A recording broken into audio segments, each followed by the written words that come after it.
pues daros las gracias por la invitación. Es un placer participar en este curso. Gracias por estar.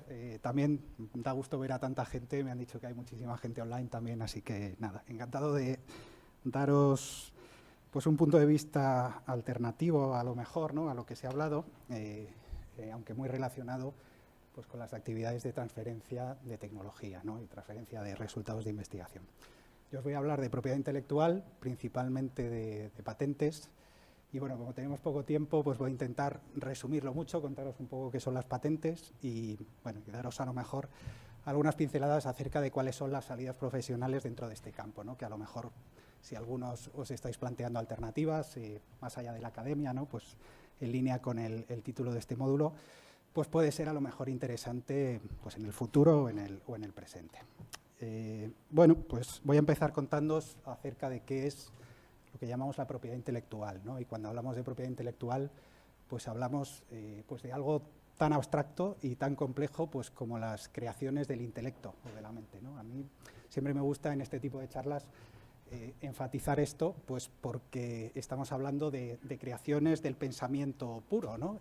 Y es algo que como sociedad consideramos pues tan valioso como para otorgarle una serie de derechos de propiedad, ¿no? Pero claro, ¿qué es el intelecto, no? Pues todos sabemos, pues a lo mejor que implica pues comprar y vender un objeto tangible, pero el otorgar esa propiedad, ¿no?, pues al intelecto es algo más complejo y yo creo que, bueno, pues como sociedad es algo valioso, ¿no? Para regular esta propiedad, pues lo que utilizamos son pues una serie de leyes, ¿no? Pensemos que esas creaciones del intelecto pueden adquirir muchísimas formas, pues podemos estar hablando, pues por supuesto, de invenciones, de tecnología, podemos hablar de obras artísticas, podemos hablar de software, ¿no?, pues como código fuente, por supuesto, pues música, arte, fotografía, bueno, todo esto pues forma parte de lo que llamamos propiedad intelectual. Yo voy a hacer aquí una pequeña pausa porque en España distinguimos entre la propiedad intelectual y la propiedad industrial. Yo también, por sencillez, voy a referirme en general a la propiedad intelectual. No es correcto estrictamente, pero bueno, tampoco es incorrecto, diría. Y bueno, como os decía, pues hay una serie de leyes, bastantes, que cubren estas manifestaciones de la creación intelectual y que protegen, ¿no? ¿Qué es lo que se pretende con esto? Pues por una parte dar un reconocimiento a los creadores, es decir, que se sepa quién ha creado estas obras de todo tipo, y luego también que exista una protección sobre estas creaciones y que haya unas reglas, digamos, justas o equilibradas, pues para que se puedan garantizar los derechos de todo el mundo. En este sentido hay un segundo objetivo, que es, por una parte, pues que los intereses particulares de estos creadores, ¿no?, pues estén adecuadamente cubiertos, pero que también la sociedad se beneficie de la existencia de estas creaciones intelectuales, es decir, interés particular e interés público, pues que al final sirva pues para crear un ciclo virtuoso pues de fomento de la creatividad y de la innovación, ¿no?, que de esto se trata principalmente. Hay muchísimas leyes, no las voy a explicar todas ni en detalle, simplemente voy a utilizar pues como ejemplo este tipo de criaturas, ¿no? Pues bueno, pues son bastante, seguro que habéis visto muchos vídeos de este tipo de robots, humanoides o perrunos, ¿no? Y bueno, quería ilustrar simplemente la complejidad, pues seguro que algunos de vosotros trabajáis incluso en este campo.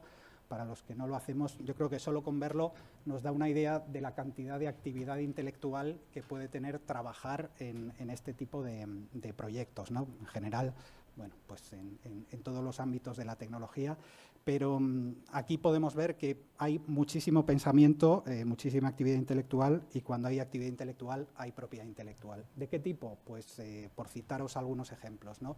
Están los derechos de autor o lo que llamamos copyright, que en España es normalmente a lo que nos referimos cuando hablamos de propiedad intelectual. Pues por ejemplo, publicaciones científicas, ¿no? Pues cuando se trabaja en ciencia o en tecnología, pues todos estáis, muchos de los que estáis aquí o que nos están viendo, estáis acostumbrados a trabajar pues generando literatura científica, papers de investigación, contribuciones a congresos. Esto está sujeto pues a una serie de derechos de autor o de propiedad intelectual, pues que normalmente regula las relaciones pues entre el autor, el editor. Seguro que conocéis bastante bien este mundo. Dentro de los derechos de autor, si algunos de vosotros os dedicáis al software, pues el código fuente, ¿no? Pues el código desarrollado está sujeto también a derechos de autor. Hay unos derechos que se reconocen al autor de ese software. Y por supuesto también manuales de usuario, documentación técnica, todo esto es propiedad intelectual. Patentes, que luego hablaré con un poquito más de detalle sobre ello, pues cualquier aspecto de la tecnología, en principio, con algunas exclusiones, pero bueno, no son muchas, es potencialmente patentable, ¿no? Pues en este tipo de robots pues podemos estar hablando pues de los métodos de procesamiento de datos, los actuadores de los robots, todos sus sensores, toda la inteligencia artificial que regula pues cómo se orientan en el espacio, cómo piensan, cómo ejecutan sus diferentes funcionalidades. Todo esto es en principio patentable y por tanto es parte también de esa propiedad intelectual. Tenemos también las marcas y voy a sacar estos tres, digamos, de golpe, que seguro que estáis familiarizados con ellas. Pues cómo podemos identificar determinados productos y servicios, pues con su titular, ¿no? Y aquí pues puede estar el nombre de la empresa, el modelo del robot, etcétera. Bueno, pues cómo identificar de forma, digamos, atractiva en el mercado o característica este tipo de productos, ¿no? En el caso de los robots. Y luego hay otras modalidades que a lo mejor son menos conocidas, pero que también se utilizan muchísimo, pues que son, por ejemplo, los diseños industriales, que lo que cubren es el aspecto externo, ¿no? Casi la estética de los productos, ¿no? Hay veces que viendo un producto sabemos quién lo ha fabricado, sabemos cuál es la empresa o cuál es la entidad que lo explota, y este tipo, digamos, de conexión pues se regula a través de los diseños industriales en el caso del aspecto exterior.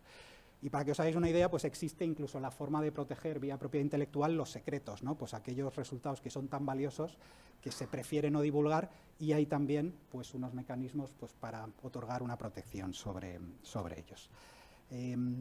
Quería hablaros dentro de estas diferentes leyes o modalidades de IP, pues de las patentes, ¿no? Que normalmente en investigación científica y técnica pues son una parte muy importante, y aprovechando las charlas, ¿no? Pues de Teresa y de Óscar, son una ayuda importante también a esos mecanismos de transferencia de tecnología. Yo suelo decir que las patentes no deben ser un fin en sí mismo, pero sí pueden ser una buena palanca, una buena ayuda en todos estos procesos, ¿no? Que luego comentaré. Y bueno, como títulos legales que son, pues las patentes son derechos, en este caso derechos exclusivos, ¿no? Muchas veces habréis oído hablar pues de las patentes como monopolios legales, y esto en cierta medida es así, pero son unos monopolios restringidos. Normalmente los derechos de propiedad intelectual son derechos negativos, en el sentido de que no nos permiten hacer cosas per se, sino que nos permiten impedir actos en el mercado a los terceros, ¿no? Por ejemplo, a los competidores. Y de ahí un poco esa denominación. ¿Qué es lo que permiten impedir las patentes? Pues permiten impedir cualquier acto en el mercado. Pues la venta, la comercialización, el ofrecimiento, la importación. En principio, cualquier acto en el mercado que se realice con la tecnología patentada puede ser bloqueado por su titular, o como mínimo pues no se puede hacer sin existir un permiso, y de ahí esa denominación de derecho negativo, ¿no? Este derecho, que os podéis imaginar, pues es un derecho pues a priori poderoso, ¿no? o que puede ser muy valioso para sus titulares, está limitado pues con idea también de hacerlo equilibrado, ¿no? Y que no sea un derecho excesivo. ¿Cómo se equilibra o cómo se limita este derecho? Pues principalmente en el espacio y en el tiempo, ¿no? Pues en el espacio, primero porque los derechos de patente son territoriales, solo se conceden en aquellos territorios o aquellos países donde se solicitan. Si yo, por ejemplo, solicito una patente en España, la protección que voy a tener pues es el territorio español. Si quiero extender la protección de esa patente a otros mercados, voy a tener que extender o solicitar la patente en esos países. En aquellos países donde no solicite, pues la patente o la tecnología es de dominio público y cualquiera podrá explotarla. Hay una limitación, esta es muy importante, que es una limitación temporal del derecho de patentes. Las patentes pues tienen un periodo a partir del cual se agotan. El periodo, digamos, más habitual son 20 años, con algunas excepciones en algunos campos técnicos, pero más allá de ese periodo máximo, puede ser menor, pero no mayor, pues pasan de nuevo a dominio público en cualquiera de los territorios pues donde se concedan. Terminan los 20 años y cualquiera pues puede utilizar las tecnologías patentadas libremente. ¿Con esto qué se pretende por parte de los estados o por parte, digamos, o cuál es el fundamento, ¿no?, de la norma o de la ley? Pues se pretende llegar a un contrato social entre innovadores o inventores y la sociedad. Por una parte, ¿qué obtienen los inventores? Pues obtienen el estímulo de este derecho en exclusiva, bueno, por un tiempo limitado, pero que puede ser muy valioso. Es decir, bueno, pues si yo soy capaz de dedicar mi esfuerzo, mi tiempo y mi intelecto a crear una serie de avances, en este caso técnicos, voy a tener ese premio, ¿no? La sociedad me va a premiar con ese monopolio y va a hacer mi inversión más rentable, pues porque voy a poder bloquear a los competidores, voy a poder llegar a acuerdos, pues aportando un valor añadido que normalmente es mayor, ¿no?, pues con esa perspectiva de exclusiva.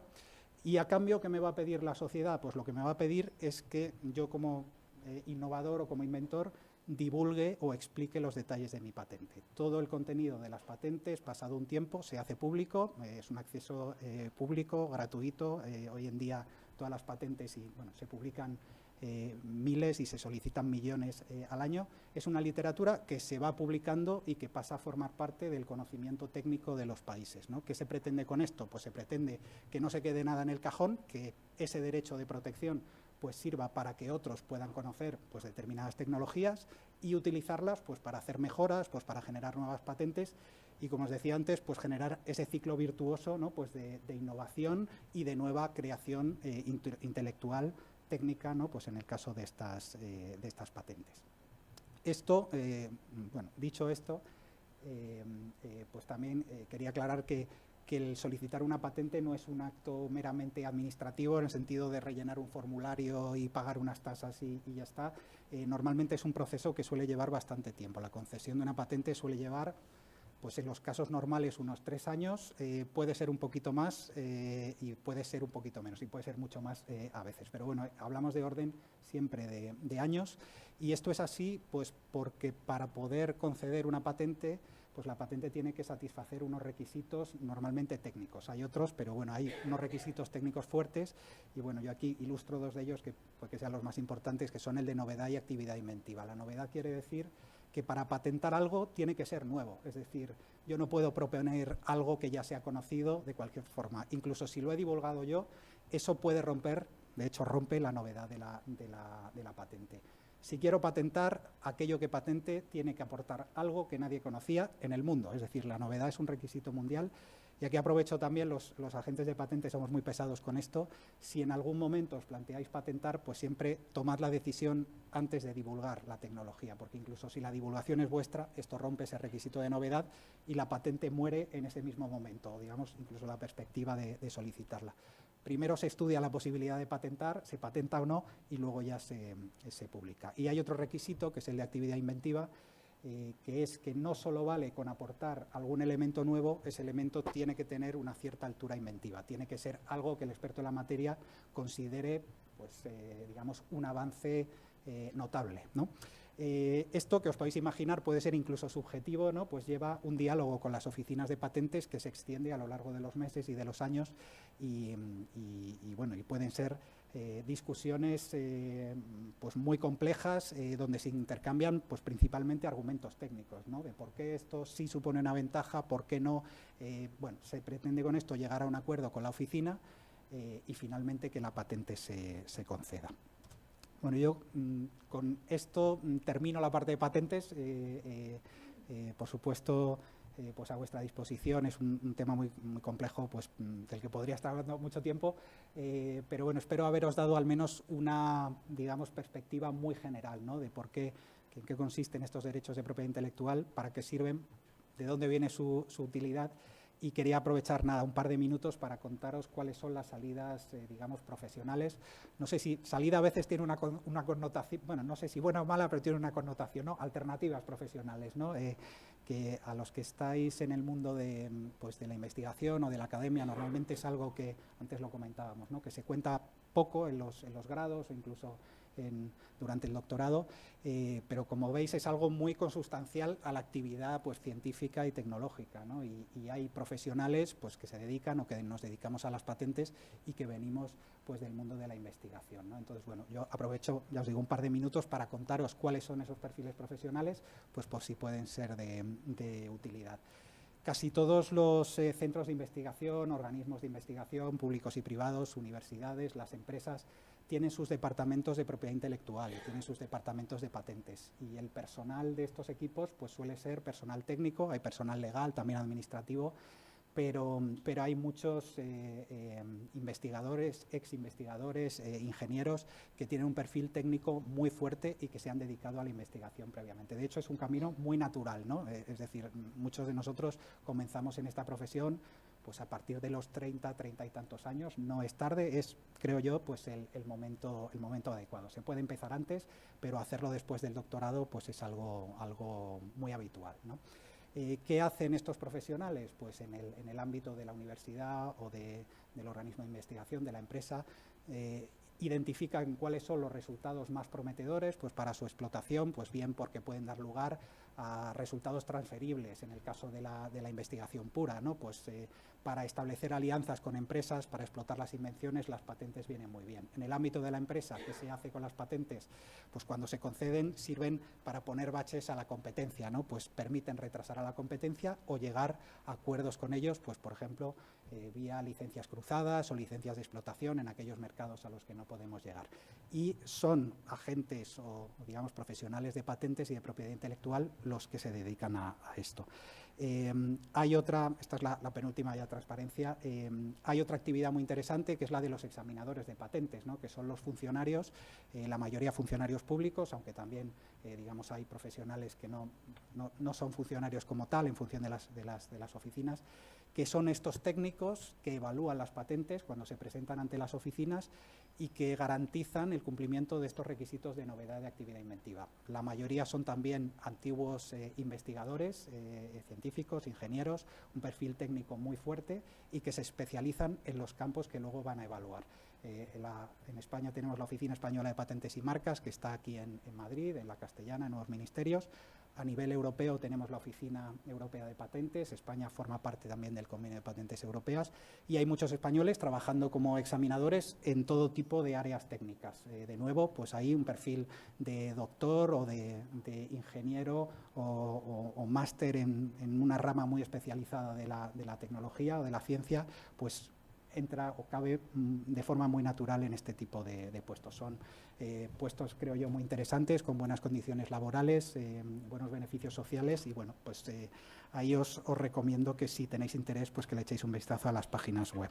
Y por último, y esta es ya la última, pues la labor del agente de patentes, ¿no? Como es en mi caso, los agentes de patentes hacemos un poco de proxy entre el inventor y la oficina de patentes. Normalmente los científicos o los inventores, investigadores, saben muchísimo de ciencia, como es lógico, son súper expertos, a veces no tanto de patentes, ¿no? Y lo que ponemos los agentes es esa parte de conocimiento técnico-legal, técnico no para sustituir al inventor, porque lo que hacemos es, bueno, tenemos que entender las invenciones de nuestros clientes o de nuestros representados, si no es imposible redactar una patente, y luego ayudamos en la parte de redacción de patente, de la tramitación y la defensa ante estas oficinas. ¿Cuál es el objetivo?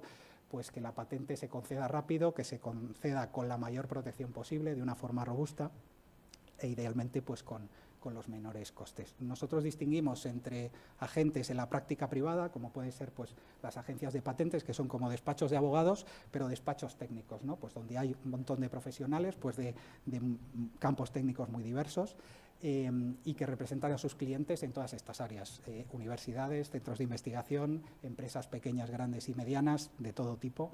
Y luego está, digamos, los agentes in-house, ¿no? Que trabajan dentro de la empresa, ya, digamos, más restringidos técnicamente, pues porque trabajan como agentes para una empresa, ¿no? Dentro de esos departamentos. Acceso profesional, y aquí hago un poco resumen de las tres categorías. Pues el acceso tradicional, es decir, para ser agente de patentes o ser técnico de patentes en una empresa o en una universidad, por ejemplo, normalmente pues son ofertas de trabajo que están en las plataformas o en los tablones que todos conocéis. Es decir, ahí, si este campo os parece interesante, pues os sugiero que incluyáis determinadas palabras clave, pues como puede ser patentes, propiedad intelectual, propiedad industrial, y seguro que veréis que hay, pues con bastante frecuencia, ofertas de este tipo. Lo que pasa es que no se conocen tanto y a lo mejor pasan un poco desapercibidas, ¿no? Ya os digo que ahí no hace falta tener un conocimiento legal, se entra normalmente en este campo pues con un perfil técnico y luego la parte legal se adquiere pues con posterioridad, ¿no? Pues uno puede hacer muchísimos exámenes y está toda la vida estudiando. En el caso de los agentes, pues igual, también por la parte que me toca, pues es un trabajo que si tenéis curiosidad técnica o científica, pues os recomiendo, porque uno está familiarizándose con tecnologías prácticamente a diario, pues que son tecnologías punta, pues porque no se conocen, ¿no? Por este requisito de novedad. Es muy estimulante intelectualmente en ese sentido. Es un trabajo también, un sector en el que hay mucha movilidad, es muy fácil cambiar de unas empresas a otras, hay muy poquito paro, yo diría que ninguno. Es verdad que a veces el acceder al primer puesto de trabajo pues no es muy directo, depende un poco de la oportunidad, pero una vez se entra, no conozco a nadie pues que no tenga trabajo, ¿no? Y bueno, creo que eso también es interesante. Espero haberos contado pues algo que os aporte información que pueda ser útil, y nada, si hay alguna pregunta, pues ahora, o si me he pasado de tiempo, que seguramente sí, pues si no, después de esta ronda.